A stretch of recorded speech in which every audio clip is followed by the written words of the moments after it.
जी बिल्कुल, पंजाब हुकूमत की जानब से 14 रुपए फी रोटी बेचने का जो नोटिफिकेशन जारी किया गया था, उस पर सख्ती से अमल दरामद अब शुरू हो गया है। पैरा की जानब से मुख्तलिफ कार्रवाइयाँ की जा रही हैं। मुख्तलिफ तंदूर मालकान को 1-1 लाख रुपए तक जुर्माने किए जा रहे हैं। इसके अलावा तंदूर सील भी की दुकानें और होटल रेस्टोरेंट सील भी किए जा रहे हैं। अच्छा, इसके अलावा जो नॉन बाई एसोसिएशन है, आल पाकिस्तान नॉन बाई एसोसिएशन, उनकी जानब से एक हड़ताल की कॉल दी गई थी 28 अक्टूबर को। बाद अज़ां जलील जामिया के साथ इनके मुज़ाकरात हुए और फिर शफीक कुरैशी साहब ने उस हड़ताल को मौखर कर दिया। अब अचानक इमरतबा फिर 5 नवंबर को हड़ताल की कॉल दे दी है। इनसे जानते हैं कि वजूहात क्या हैं। आप पहले कॉल वापस ले रहे हैं, फिर हड़ताल की कॉल दे रहे हैं, इसकी वजह क्या है? कोई सब क्यों आपने पहले हड़ताल की कॉल वापस ली और एक मरतबा फिर हड़ताल की कॉल दे रहे हैं, इसकी वजह क्या है? देखिए जी, हड़ताल की कॉल तब दी कि एक बैग के साथ 5,000 रुपए बढ़ गए 80 kg के साथ। अब जब आटे का रेट 5,500 का था, अब 10,000 का हो गया, डबल हो गए। रोटी डबल होनी चाहिए, लेकिन एक महीना हम इनके साथ टेबल टाक ही करते रहे।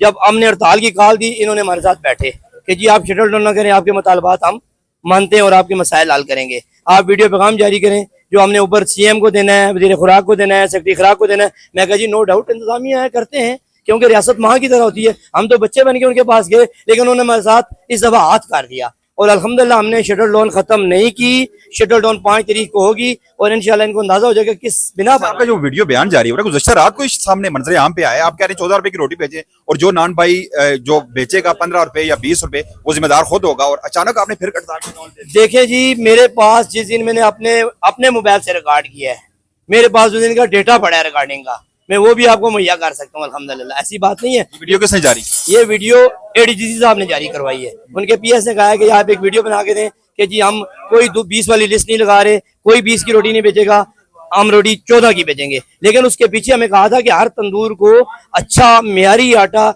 उसकी जरूरत के मुताबिक मिलेगा। किसी एक तंदूर पे आप चले जाएं पिंडी में, अगर ये कह दें कि हमें आटा मिल रहा है, तो जो सजा दें हम भुगतने को तैयार हैं। अच्छा, ये भी बताइएगा कि इसके बाद पैरा हरकत में आ गई, आपके तंदूर सील किए जा रहे हैं, जुर्माने किए जा रहे हैं, तो ये क्या आप अफोर्ड कर पाएंगे 14 रुपए की रोटी बेचना? देखें जी, ये तो नामुमकिन है, अफोर्ड करना दूर की बात, नामुमकिन है, कत्तान नहीं हो सकता। मैं ये नहीं समझ पा रहा हूँ कि पढ़े लिखे लोग हैं, अच्छे समझने वाले लोग हैं, पिछले 30 साल से हुकूमत कर रहे हैं, ये कर क्या रहे हैं? 14 रुपए का आज क्या मिलता है इस महंगाई के दौर में? आप मुझे बता दें। 14 रुपए रोटी होनी चाहिए, आप भी खरीदते हैं, आप भी खिलाते हैं। सुई गैस है ही नहीं, अभी देखें तंदूर LPG भी सिलेंडर पे चल रहा है, ठीक है जी। आटा महंगा, रोटी सस्ती है नहीं है। उसके बाद बिजली के बिल इतने भारी बर्तन है कि हम बर्दाश्त नहीं करते। उसके बाद जो पैरा ने जुल्म शुरू कर दिया है। मैं ये कहता हूँ कि जुल्म इनको बड़ा महंगा पड़ेगा। जुल्म जब बढ़ता है वो मिट जाता है, और इंशाल्लाह ये मिटेगा, ऐसी बात नहीं है। ये अवाम को मैं अल्फन कह रहा हूँ कि ये मैंने जो बाजार में देखा है, तमाम ताजर जलील, तमाम ताजर तंजीमें जलील। रात 1 बजे मैं CO के पास गया हूँ, जो इरफान है इनका पैरा फोर्स का, उसने इतना एक बार में गया हूँ, हाँ जी क्या चाहते हैं? मैं कहा सर जी आटा दे दें, रोटी दे दें। वो आटे का नाम नहीं लो, मुझे बताओ रोटी कितने की बेचोगे? बदमाशी के साथ। मैंने कहा सर जी रोटी का जो रेट है वो 14 रुपए चल रहा है फिलहाल, ये तंदूर वाले गरीब लोग हैं, इन्हें एक वार्निंग कर दें, नेक्स्ट टाइम जो आप कह रहे हैं वही होगा। अच्छा, मैं सोचता हूँ। थोड़ी देर बाद बुलाया उसका लड़का, जी साहब से एक बार सॉरी कर रहे हैं, आप थोड़ा सख्त बोल गए। मैं क्या सॉरी कर लूँ? मैं अपने तंदूर के वालों के लिए मैं एक अल्लाह से माफी मांगता हूँ, बाकी किसी से। मुझे ये बताइएगा कि वज़ीर आला पंजाब कह रही है कि मैं अवाम को रिलीफ देना चाह रही हूँ, 14 रुपए की रोटी देना चाह रही हूँ, तो आप क्यों नहीं दे रहे 14 रुपए? सर जी CM को मैं 14 की रोटी कैसे दूं?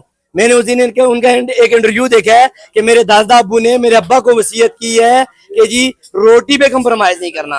अब रोटी तंदूर वाले से नहीं भिजवाओ ना, आपने रोटी 2 रुपए की भिजवाई, हमने तंदूर वाले ने 2 रुपए की रोटी बेची, लेकिन उसके मुताबिक हमें सहूलतें भी दी गई थी कि आटा उस वक्त मेरा ख्याल 150-200 रुपए बैग मिल रहा था। अब 5,000 वाला बैग एक महीने से 10,000 का हो गया, कीमत डबल हो गई। लेकिन CM साहबा कह रही है रोटी 14 की कैसे बिक सकती है? आटा दे, मैं रोटी बेचता हूँ 1400। ओपन मार्केट में कास्ट कितनी पड़ती है रोटी की, अगर ओपन मार्केट से आटा खरीदे? ये जी 24 रुपए कुछ पैसे पड़ती है जी, अगर ओपन मार्केट से हम आटा खरीदते। आ जाए तंदूर पे बैठे, मैं रोटियां गूंथता हूँ, पकाता हूँ, उनके सामने निकालूंगा घास, उनको लाख पता जाएगा।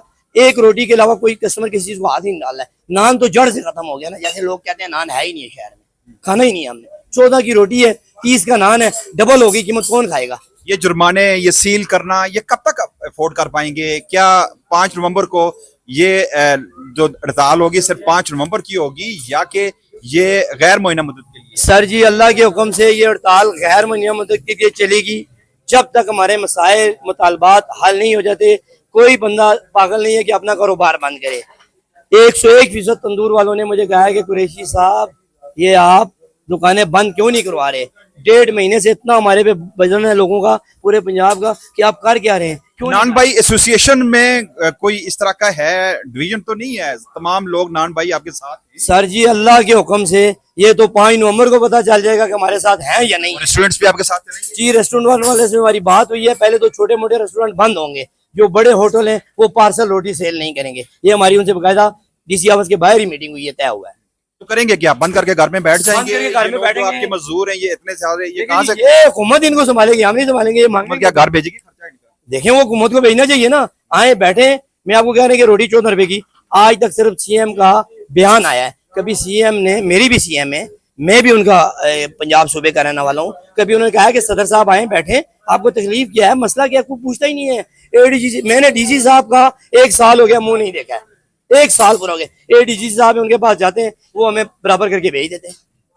तो अब मुझे 5 नवंबर को हड़ताल हो, अल्लाह के हुक्म से ऐसी हड़ताल होगी। सीएम साहब के लिए कोई रिक्वेस्ट करना उनसे यही रिक्वेस्ट है कि देखिए खुदारा आप हमारी सीएम है और आपको चाहिए कि हमें बैठ के एक मैकेनिज्म बना के उस तरतीब से हमसे रोटी सेल करना। हम तैयार हैं, हमारे बच्चों का रेस ना छीने। मैं आपको अल्फिया कह रहा हूँ कि हर तंदूर वाला मार्केट में, मिल वाले का, डीलर का, इन 2 महीनों में 5 से 6 लाख रुपया कर्जदार हो गया, लास्ट में नुकसान हो गया। शफीक रशीद सदर थे ऑल पाकिस्तान नान भाई एसोसिएशन के, इनका ये कहना है कि किसी तौर पर भी 14 रुपए रोटी फरोख्त नहीं कर सकते, क्योंकि इन्हें कास्ट जो पड़ रही है इस वक्त रोटी की वो 24 रुपए पड़ रही है, और 14 रुपए फरोख्त करके फी रोटी 10 रुपए नुकसान नहीं कर सकते। इनका ये कहना है कि 50 बोरी जो 80 ग्राम की है, इनकी रोजाना की यहाँ पे सेल थी, जो रिड्यूस होकर 6 बोरी तक आ गई है। इनका ये कहना है कि खुदा का वास्ता है, खुदा का वास्ता है, हम पे रेम करें, हम कहां से आटा लाएं और किस तरह आवाम को रिलीफ दें। ठीक है, अगर आवाम को रिलीफ देना है तो फिर आटा भी सस्ता करें, गैस सस्ती करें,